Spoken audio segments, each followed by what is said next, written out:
everybody. Welcome to another episode of Laugh, Lend, and Eat, sponsored by Homespire Mortgage.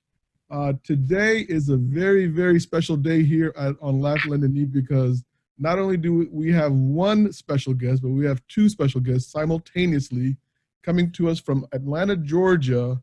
We have Rob and Casey Cunningham, the founders of Xinnix Mortgage Academy. Good morning, guys. Good morning. Good morning, Bobby. How are y'all doing out there? We are. Today we're doing great. Are you asking about our marriage or about life? All right, we'll dive into that momentarily. You never know where the questions are going to take us, Casey. So hang tight. Well, Hey, look, I'm looking out the window back there. Do you guys have cloudy weather back there? Is it snow? What is that? Oh my gosh, it does look like it. I think we live in. We're day 3 England. of a 4-day rainstorm season that's stretched all the way from El Paso, Texas to Atlanta, and it's Okay. nonstop for 4 days. So it's rain. Yeah, I thought, because I know every now and then you guys get snow, and it was actually 67 degrees here in DC yesterday. Wow. Oh wow. I was loving it. So anyway, let's get back to this thing. Casey, you have been in the business 36 years. I did my research this morning. 36 Man, years. you just aged me. I just say 30 plus so people don't act. No, we're going to get detailed.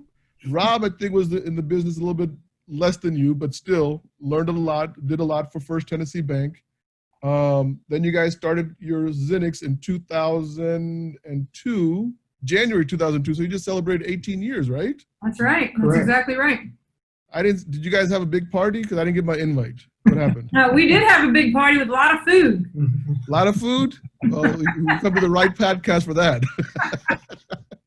I know it. I'm eating while we're talking.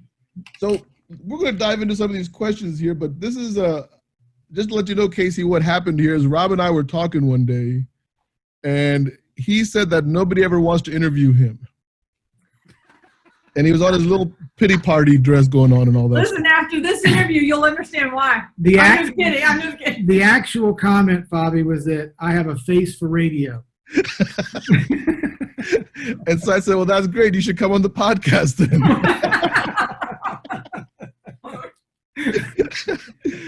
So anyway, you guys both know I love you all madly. I sincerely do.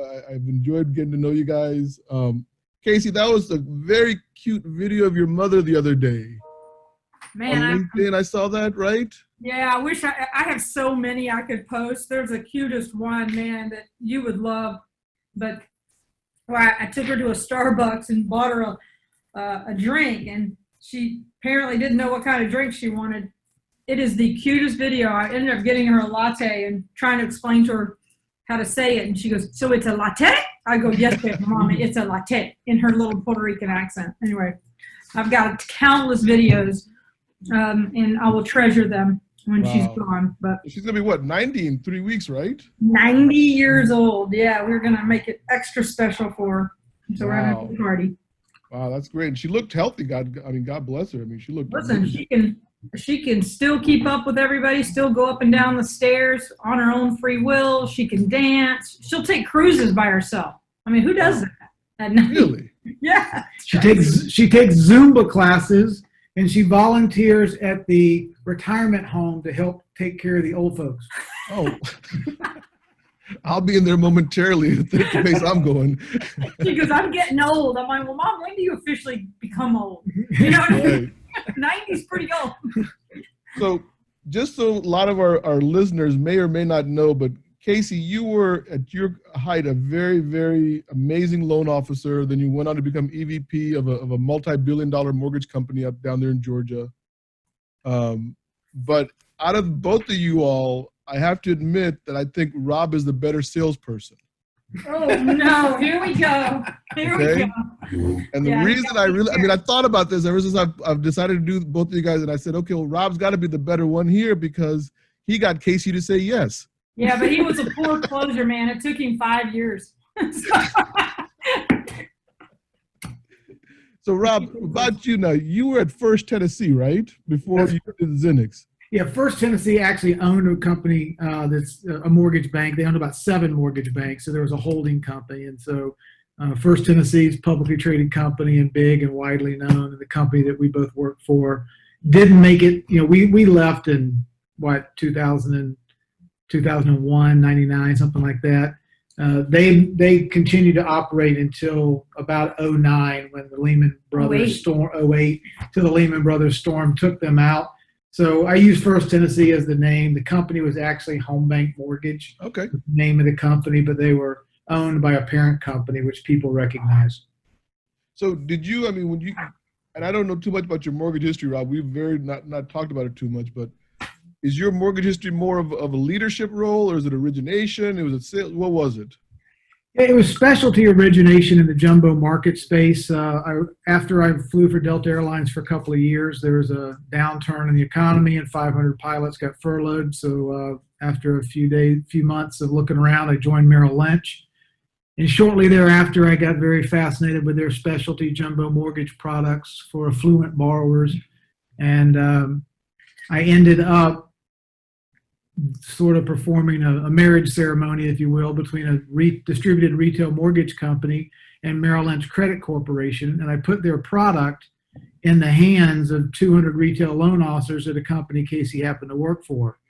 The problem was Merrill Lynch Credit Corporation didn't speak retail mortgage banking, and retail mortgage banking's processes and the way in which they served borrowers and served realtors was completely different, high touch, high service, than what a call center like Credit Corporation at Merrill Lynch did. So that relationship had to evolve very quickly, and ultimately we did $2 or $3, $4 billion of lending on a specialty product. Once, with Casey's help, she and I put together a training program.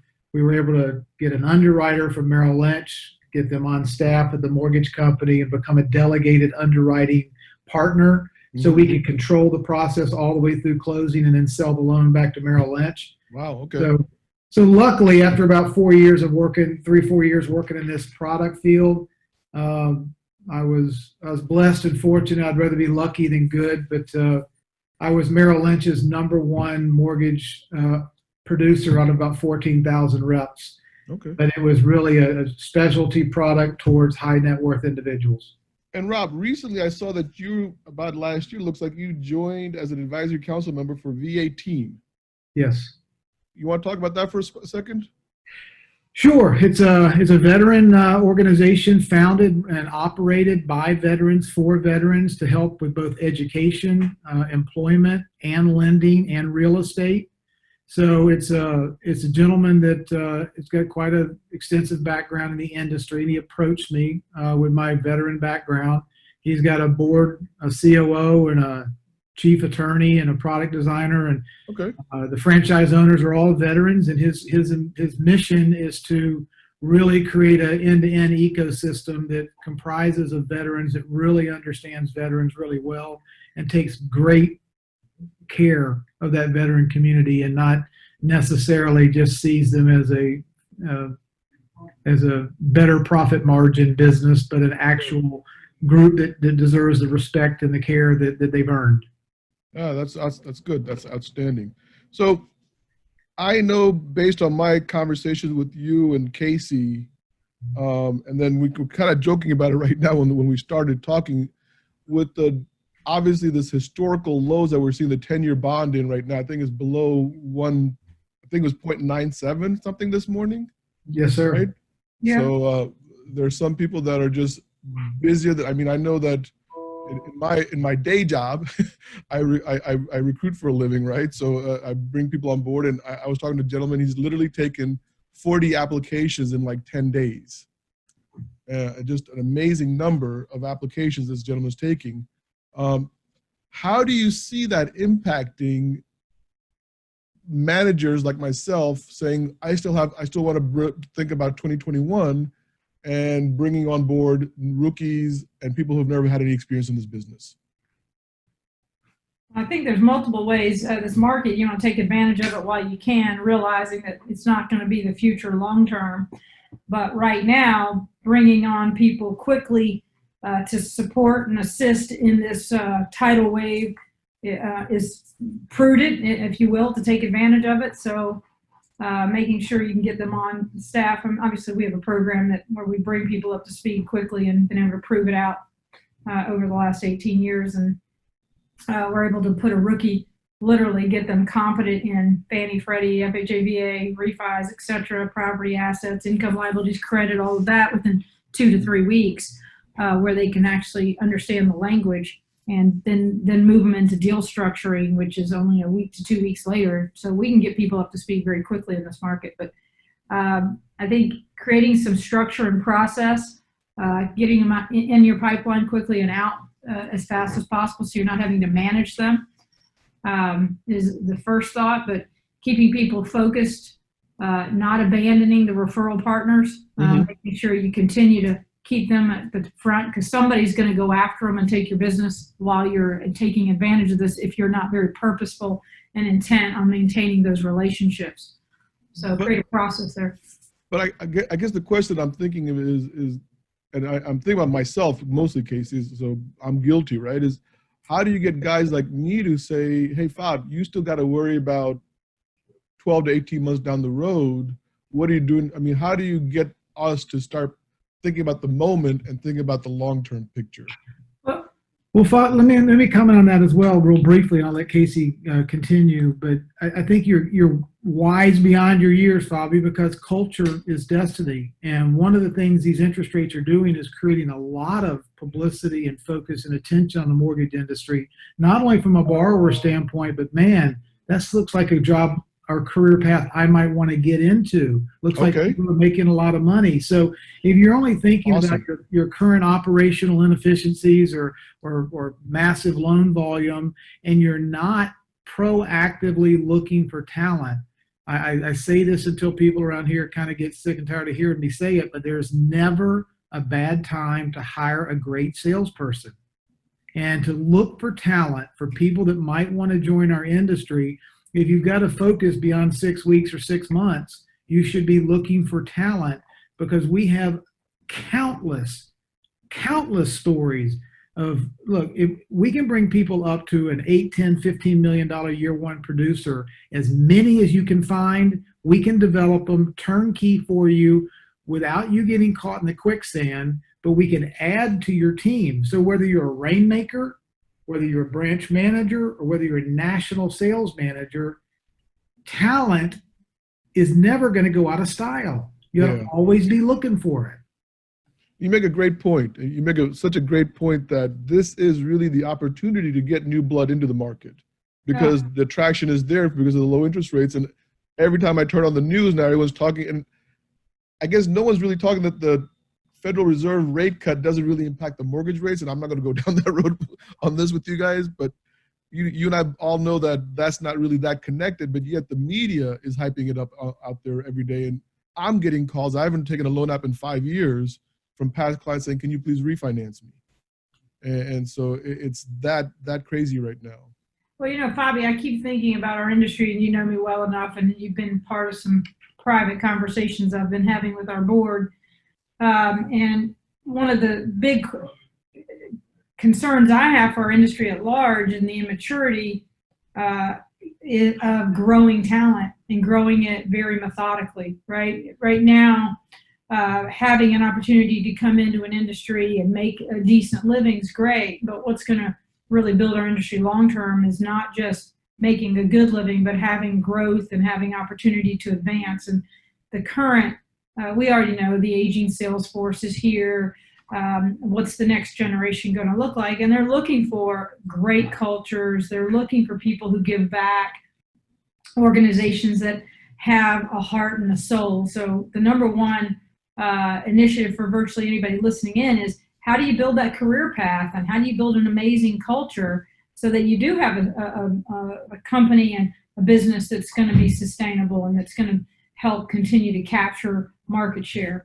And so I believe that every person who enters this industry should have a career path that they can actually follow. Whether it goes, whether they start in ops or sales is not really what's relevant. It's where are they going to go long term? Is it going to be leadership? Are they going to go into becoming a top salesperson where they create a team and or have a legacy?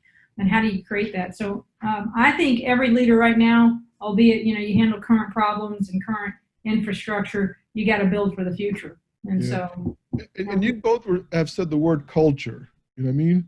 And to me, it's something that I know we all talk about it. We all talk about culture.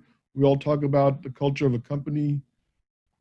How do you guys see culture, I guess, from the time that I've been in the industry, right?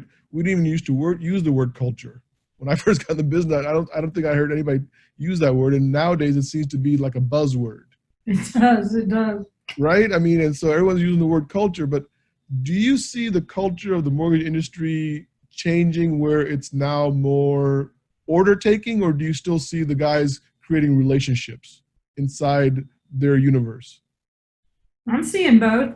I think the word culture is, every company has a culture, whether they've intentionally built it or not.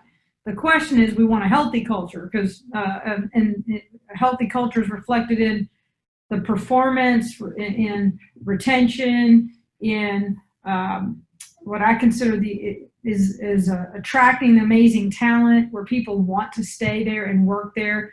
But with this world of technology, you can now, your culture is going to be more amplified than ever before. In the old days, you could have a culture, nobody even knew about it, understood it. You just show up and you get to work.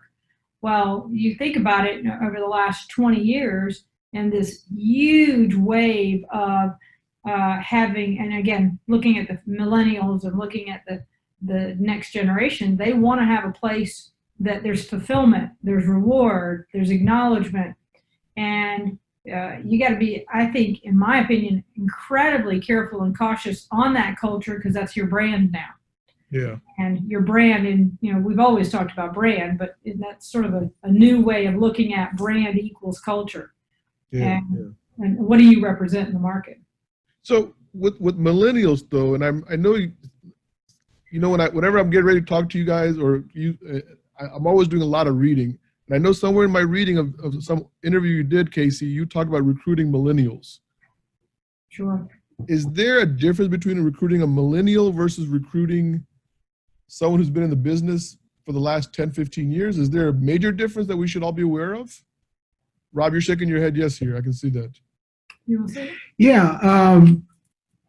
Big picture, demographics, okay? The baby boomers, of which we're all a part of, by the year 2030, every single baby boomer alive will be over 65 years old. Okay, a stat I read last week says that from this point going forward for the next 15 years, 5,000 millennials will turn 30 every week for the next 10 years or 15 years. Why is that important? Because millennials want to feel like they're making a difference. They want to feel like there's a purpose between with what they do every day. They're serving other people. They also are into learning. They want to know, where am I going to be 1 year and 2 years and 5 years and 10 years? So they like to sort of have a vision of where they're going in their career. So culturally, maybe it's through education, maybe it's just through evolution, whatever we want to call it. The demographics are very different between the baby boomer era and the millennials, and even the Gen Z behind them.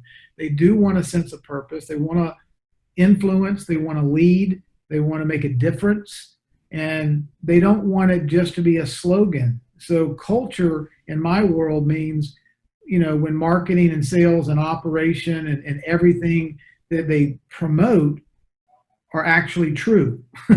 What you stand for, your values, how you serve other people, how you treat other people, how you treat the least among us is very important. It's much more of a priority in the consciousness of the millennials than maybe it was when we were growing up. And so you can't fake that, and one of the things I love to tell executives when I talk to them is the single most important, one of the top three things that are important for executives is culture. The fish rot from the head down. We've always heard that. And culture can't be outsourced. It can't be, I'm going to be a jerk, but HR, you take care of culture. You can't be a one type of personality that doesn't care about anything, but then you're going to hire a bunch of loving, caring mentors as managers all across the country. There can't be that disconnect. And the ownership of culture has got to rest in the C-suite. It's interesting. My daughter, and I hope she doesn't listen to this podcast. I'm going to talk about her for a second. She's 25 years old. She's got her master's from Virginia Tech, so go Hokies, right? She's a high school counselor. Is exactly what she wanted to do. And she got her dream job at the high school she graduated, working with the counselor that she loved. So everything like worked out exactly the way, you know what I mean, like God gave her everything she prayed for. It was amazing. So then she comes up to me a few months ago and says, hey, Dad, I want to buy a house, but I want to buy it in the same zip code that you live in. So I don't want to be too far away. And I'm looking at her saying, you just got out of college, you know what I mean? Your first year in high school, and you want to live in one of the most expensive counties in America. Of course she does. And I love her to death. I mean, there's nothing I wouldn't do for her, right? But I'm thinking to myself, when I bought my first house, I was worried about the mortgage payment, not the drive to my work. I didn't care if I drove 30 miles one way. It was like, can I afford that mortgage payment? And today it feels like the younger generation is more about convenience. You know what I mean?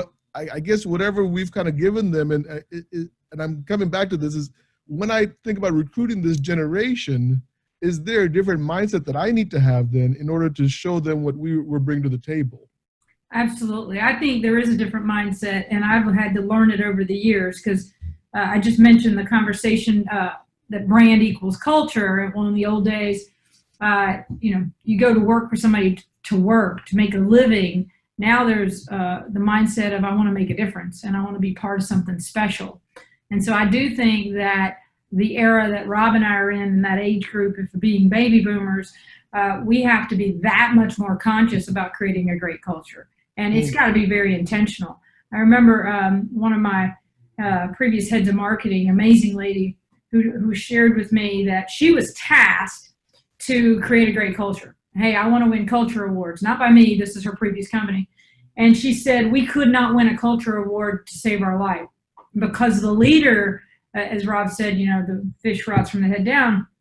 But it's got to be very intentional. And what makes a great culture is by fulfilling their dreams, their ambitions, letting them know you care.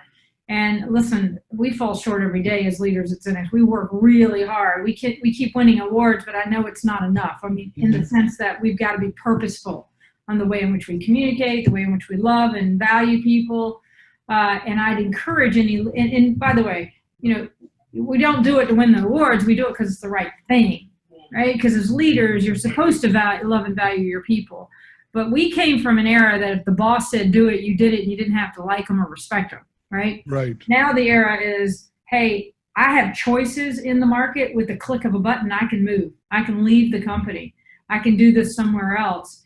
And you have to realize that, and I think almost all leaders listening in would agree that your greatest assets are the people that work for you or you don't exist. But are you intentional is the question I would ask. And what we believe is really looking at your culture. Bobby, you've heard me talk about the 8 levers of engagement. Yep. There was a great study by the Corporate Leadership Council where they did an assessment evaluation of 50,000 employees, one of the largest studies worldwide, where they were looking to see that performance equals engagement equals performance, right? The higher the engaged the employee is, the better they'll perform for your brand, your company.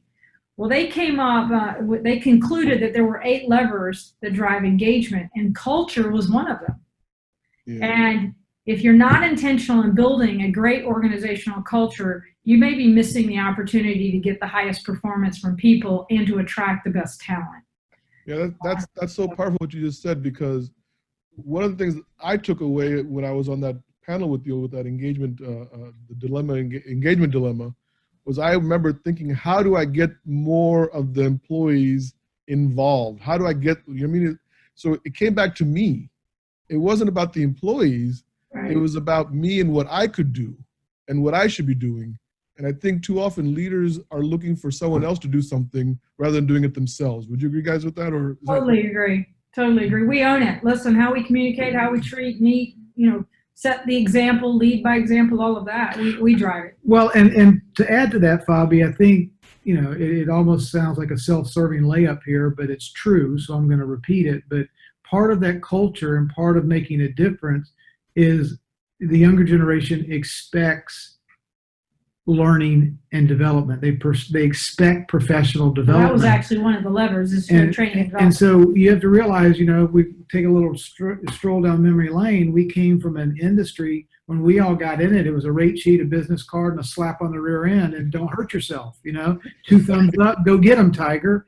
And we have a lot of legacy, if you will, in some respects of that sort of mentality still in existence today. And there is a total disconnect because millennials expect to be trained, they expect to be up to speed, they expect to be subject matter experts and be equipped to go out and be successful. And so, there's a lot of, well, I figured it out on my own, you can figure it out. Or now it's, it's even more expensive to produce loans and we'll pay for you to get your licensing. But then, the licensing, I like to say, is like cover charge to get in the bar. It doesn't really train you what to do once you're inside the bar. I mean, how do you deal structure? How do you build a business plan? How do you do creative financing? How do you, what's the basis point?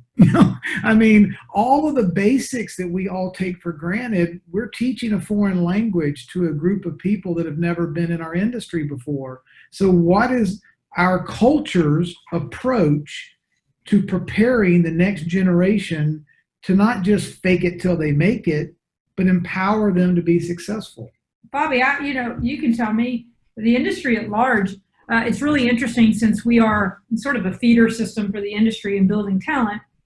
And we're a barometer, right, for what's going on in the market. When there's the surge of business that comes unexpected, everybody wants to bring newbies in, right? Right. Once it gets to, we're back to steady state, not sure if I want to bring anybody new in. And Rob has always been, there's never a bad time to hire a good salesperson. But why is the industry not more strategic about bringing in the talent? And I think, quite frankly, is they don't know how, right? And they don't have the patience. And listen, great businesses were not built overnight. And mine is, I just spent 3 months, hired a large sales group, did not let them talk to a customer for 3 months, and I trained them. Wow. And I'm sitting there, and everybody in this industry is like, what do you mean, for 3 months? I'm like, yeah, I put them on payroll, put them in a room, trained them, tested them, quizzed them, did everything, because the last thing I want to do is compromise the brand. But our industry at large does not do that. What do? Put them in the market. Come shadow me. Let me show you. It's related to expense, obviously, right? Because one of the big things that I've always been is a P&L guy. I've always watched the dollars and the cents, and whenever you're making that large of investment, it comes down to is, if I make that investment, is this person, is it the right person, right? Is this person going to survive, or after 90 days they say, hey, this isn't for me? I think that's where the mystery comes in, Casey. Is like, we can help we can help in the selection. The vetting process is 85 or 90% of the game. It Right. really is. It's, why are they coming to the industry? Are they fleeing from something? Are they coming to us? Do they have the wherewithal to persevere? Do they realize it's going to take them 1 to 2 years to build a sustainable business practice? Do they have these skills and the repeatable, scalable process to give them the training and the support that they need without the company having to absorb that or getting caught in the quicksand of trying to develop people? So, to your point, I'm going to give you an anecdotal example that we're still eating the same dog food that we believed in 25 years ago, okay? Because 25 years ago, there was this kid that was 6 years in the Marine Corps and 16 years as a California Highway Patrol officer, and he decided to move his family from California to Atlanta. 3 years in real estate. And he had 3 years kind of trying to be a real estate agent, decided, this isn't working, this is not for me, I want to try something else. So he meandered into the mortgage industry, went through the program Casey designed. So let's talk P&L. 3 months on the payroll, going through training. His first year, he closed 168 loans. Wow. And he's now our national sales manager. Oh, wow. So talk about not only sustainability, let's talk about P&L, let's talk about vetting, and let's talk about investments in training. Yeah. The question is, what's your ROI time frame? Is it 1 quarter, 1 month, 1 year, or 5 years? That's the real question that culture owners have to ask themselves. And the other question is, But what if I have a 50% success rate? If you have a 40% success rate, you're in the Hall of Fame. You're not going to get everyone right. But those that you do get right are going to more than pay for the ones that didn't make it. And I think it'd be great to be able to see a chart like you just put there, Rob. I think it'd be awesome to see a chart of say, okay, look, forget 40%. 40% is Hall of Fame. Let's talk about 25%. If I get you 1 out of 4 success, this is what your return's going to be. I mean, if we can see charts like that, Rob, I'm just giving an idea. It just came in my head, right? I love it. Yeah, I love the idea. Bobby, here's the part that frustrates me, and I know we're getting real now, so right, I gotta is the frustrating part is, okay, what if I train them and they don't make it? Well, what if you don't train them and they don't make it? I mean, they just ruined your brand. What if you don't train them and they stay around for 5 years? I mean, listen, I think there's a higher probability of success when you train them. I think there's in the story. I wholeheartedly agree that there is a huge slice of the talent space that we are neglecting. And I use the word neglecting because I think that's the right way to put it, right? Yeah. But I think it takes people like yourself to show us these numbers, because I think that's where we're going to be motivated to take action. I'm just. It's all about the numbers. It is. Right? It is. Listen, I have email after email after email from our students that are graduating who $1 million, $1.5 million, first 3 months in the business. You're like, what? That's exactly the intent. Why do people think, and I disagree with Rob when you say you got to be prepared, for 2 years to break even. You're going to break even in 3 months. Oh, I never said that. Well, when you said people have to know that it's going to take 1 year to 2 years to build a good business. No, to get up to your 10 referral partners, okay, to get a really established network where you've got a completely repeatable. Look, when we start out in this business, it's 99% prospecting, right? Right. You're going out for a relationship. Hopefully 5 to 10 years in, you're spending maybe 50-50 prospecting, 60-40. I mean, after a time when you've built a reputation and a brand and some referral partners, it's not 100% prospecting all the time. It's client service and maintenance. So my point being is, it doesn't matter if you're a brand new dentist, a brand new CPA, a brand new attorney, or a brand new mortgage banker or stockbroker. You're going to have to invest your capital to grow your brand and your franchise, for 12 to 24 months to get established. Yeah, that's in awesome. your community. You're not in trouble anymore. I'm not in trouble. Hey, let me ask you guys something. We're gonna switch gears here for a second, because I just saw the interaction there and I love it. So for the people listening, they don't get the visual that I get, so I'm gonna jump in here. 18 years working together, right? That's funny. That's a miracle, is what it is. Right? How do you guys make it work? I mean, listen, and once again, I hope my daughter and my wife now don't listen to this podcast. My wife wanted to be a processor one time for my company. Yeah, and I soft pedaled out of there like backwards so quickly, you know what I mean? Yeah. So I got to ask, how do you guys make it work? What is the secret? I want to hear Rob's answer. Don't see. 2 words. I'm patient. Creative friction. That's what he's going to call it. Creative call friction. It pain in my. Yeah. Yeah. You can fill in the blanks on that one.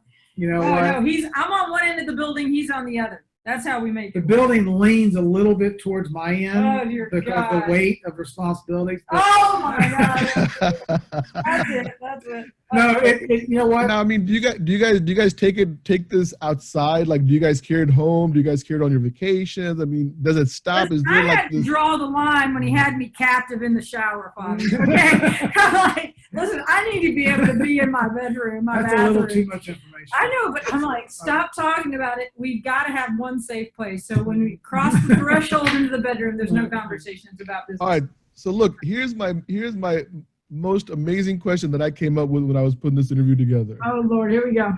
This is for me, like when I saw this, it put a smile on my face. Okay, so I hope it does the same for you guys. And I don't know how it's going to work, but we'll see how this works, because it's really designed for both of you all. But and you didn't prep us. I have no idea what you're about to ask. I know. I'm trying my best because I want to make sure we get this. So, is there something, Casey, you would say to a younger Rob today? You know what I mean? If you had an opportunity to go back 20 years, would there be something you would say to a younger Rob? Oh man, that's a great question. I got to pause for a minute. Yes, I would say to a younger Rob. I've never seen anybody stump her without words to say, Bobby. Thank you. I'm gonna answer it though. I'm gonna come up with something. She's gonna pull something out. What would right. I say to a younger Rob? Run. For me? Are you stupid? Is what I would have said. What took you so long? What took you so long?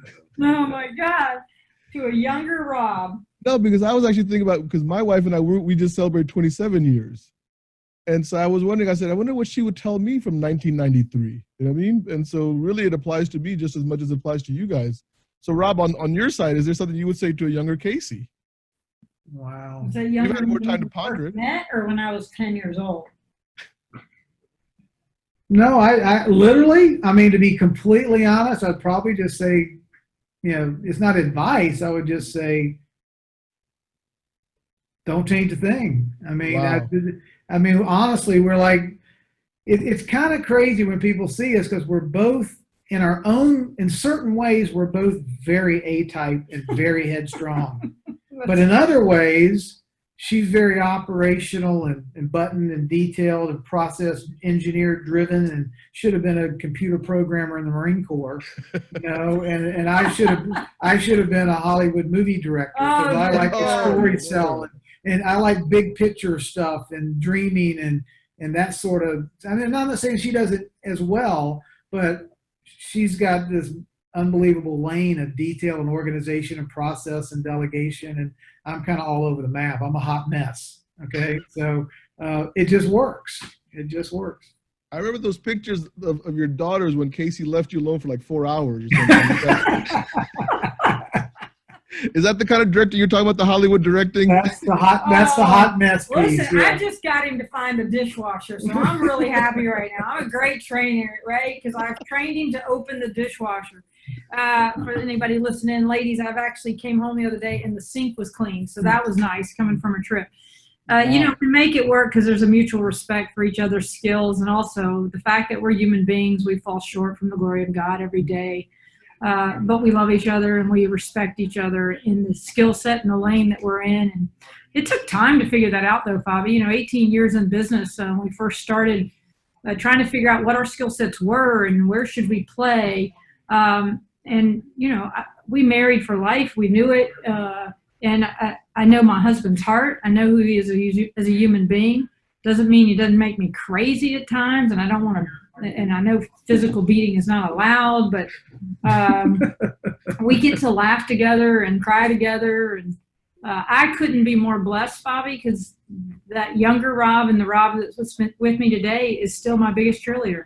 Wow. And it takes a really strong man to be with a woman who's not, I won't say equally strong because he's my hero. Lord, he flew for our country and he doesn't like me to talk about it because he's not a braggadocious man, but he's a brilliant man. And so I respect that craziness about him and that insane, you know, what about this idea? What about this idea? And he respects the fact I can listen and discern it and really talk about and what say no to about 99% of my ideas. But there's going to be one. I mean, I know there is. I'm waiting on it. It's sitting on the edge. So you're saying that one day I'm going to get credit for something. So let's dive one step deeper. Who came up with the idea of Xinnix? Casey did. Casey. Okay. Casey. I was waiting to see if he said that because he didn't. Well, he would not be. No, I'm just kidding. Yeah, we both come, you know, both of our parents were school teachers. We both come from loving learning and development. I was an instructor pilot in the Air Force. I was an instructor at Merrill Lynch. I would go up to their Princeton campus and teach other brokers what I was doing and how I was networking with loan officers and how I was using their program. Casey's mama was a teacher, you know, for 48 years. Casey, 38. Casey built an amazing training program at her prior company. That's where I met her. And so it was very logical for her to be able to think, you know, this applies at one company. Why can't it apply nationally? And so we blended, you know, her mortgage banking and training expertise with my military and aviation and financial services training. And we kind of blended those disciplines together. And our initial concept was let's create something that it's blue ocean, but Harvard meets Paris Island. Bobby, You know? the real story is that the real story, that was a true story. All that was true. But I believe, when I left my last organization, I left with no intentions of what I was going to do.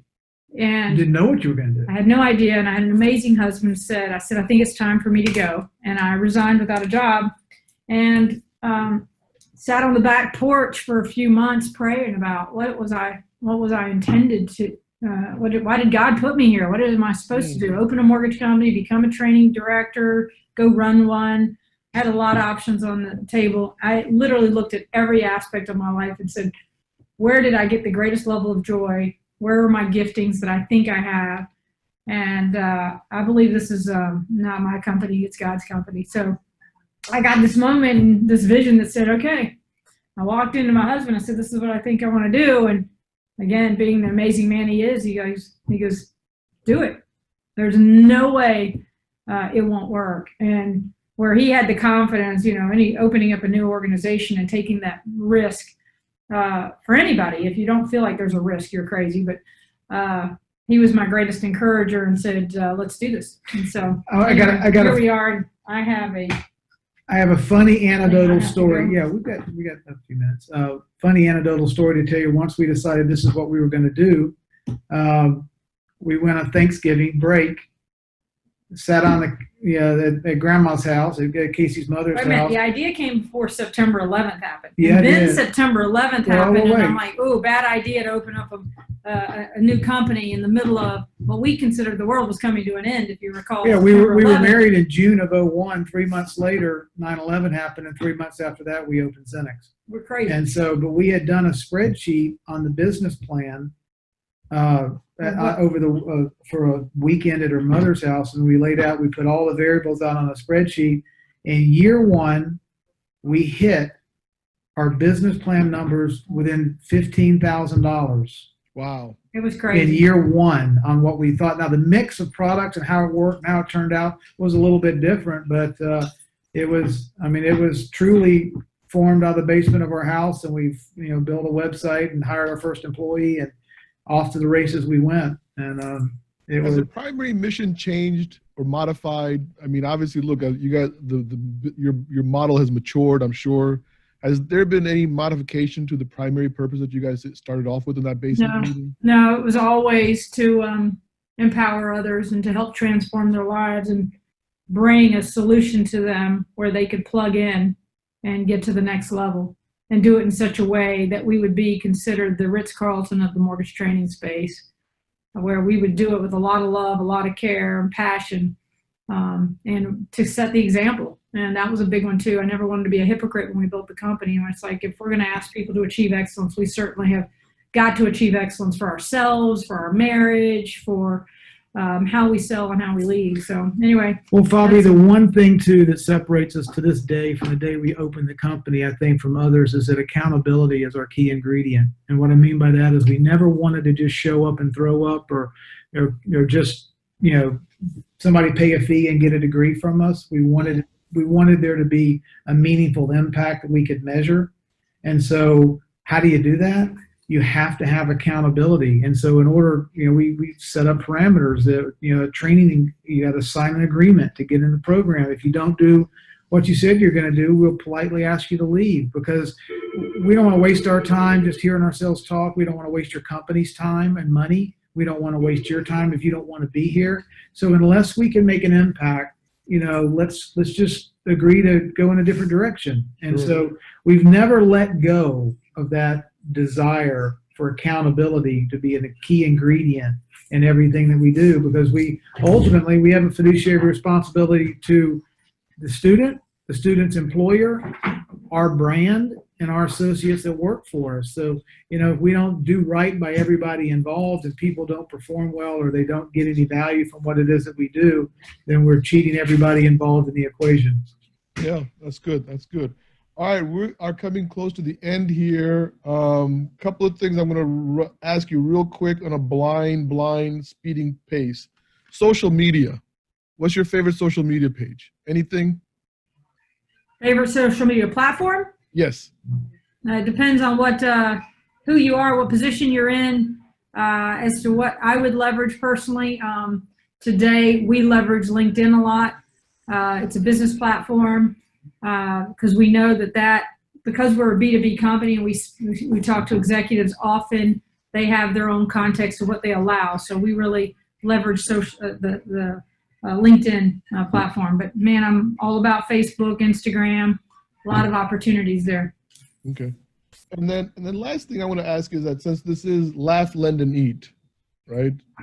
So, and we all travel a lot, right? And the one thing I do love about Georgia, Atlanta, and the South really is that any restaurant that you go to, macaroni and cheese is considered a side vegetable on the menu. So I love that. But is there like a comfort food that you guys crave when you're on the road that you come home to? When you come home, like, is there something like, I know for me, I can tell you what it is, but I'd rather hear what your guys is. Our favorite meal together at home? Yeah, like you've been traveling on the road for a few days, you start craving this comfort food, something that just reminds you of, you don't have anything, huh? Well, I don't cook, so it's Yeah, a four-letter cook's a word. four-letter word for her, but you know But what? I did cook last night, and I do cook. I'm just not an exceptional. I have to have a recipe. But I would say macaroni and cheese for our kids is like their favorite for sure.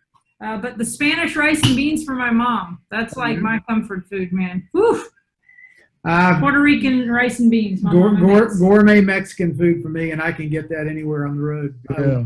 But our favorite meal is sushi. Yep. So if you said, Yep. what are the Cunningham Okay. like? It's sushi. And now we got our kids hooked on it. I told them they better date some very wealthy boys because that is not cheap stuff, right? You guys know Laura Brandeo from AFR? You guys met her? I don't think so. I think you interviewed her recently. I think I saw a podcast. I did, and her, and her favorite thing was something with her that her mom used to make, pot roast, and she said the minute she smells it, she's like going back in time like 30, 40 years. So, anyway, guys, we are coming close to the end of time. I can see you guys have a busy schedule. Also, we're gonna wrap it up. Once again, thank you so much for your time. Xinnix Mortgage Academy. You guys know how much I believe in it. So keep doing what you're all doing for this in the industry, and we'll keep talking as soon as we get out of here. I gotta say thank you for the time and for making us laugh a little bit and making me realize that yes, we'll stay married for a little bit longer. I'm employed for another month. Thank God. Another month. I may have to get you on the show again, huh, Rob? I need sushi tonight. Love you, brother. Thank you. All right, man. Thank you so much for everything, guys. Take care. Bye-bye.